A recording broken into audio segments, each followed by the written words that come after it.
मनोज जरांगेंच्या विरोधात अजामीनपात्र अटक वॉरंट जारी करण्यात आले आणि नाट्य निर्मात्याची फसवणूक केल्याप्रकरणी हे अटक वॉरंट जरांगेंविरोधात जारी करण्यात आल्याचं समजतंय। नाटकाचं आयोजन करून पैसे न दिल्यानं नाट्य निर्माते कोर्टात गेले आणि तारखांना हजर न राहिल्यानं पुणे न्यायालयाकडून हे वॉरंट जारी करण्यात आल्याची माहिती। पकड वॉरंट काढ, आम्ही का दहशतवादी आहेत का?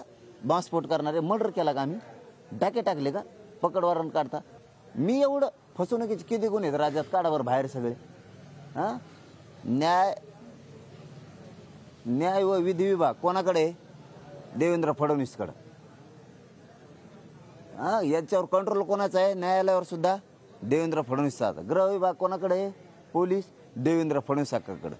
म्हणजे मराठा समाजाला आज या चॅनलच्या माध्यमातून मला सांगणं आहे, यांना मी या साईडत गुंतू शकत नाही, यांना बाकीच्या लफड्यात मी गुंतत नाही।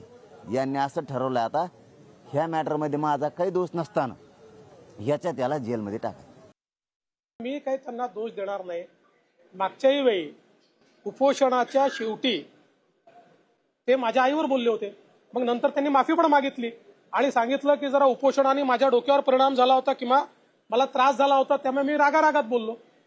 आपण असं समजूया की आता उपोषणामुळे पुन्हा त्यांचा संताप झाला आणि ते या संदर्भात बोलले। एवढंच सांगतो ही एक नॉर्मल प्रक्रिया आहे, ज्या प्रक्रियेमध्ये क्रिमिनल केसमध्ये तुम्ही जर हजर झाले नाहीत तर तुमचा नॉन बेलेबल वॉरंट निघतो, तुम्ही हजर झालात की तो वॉरंट कॅन्सल होतो।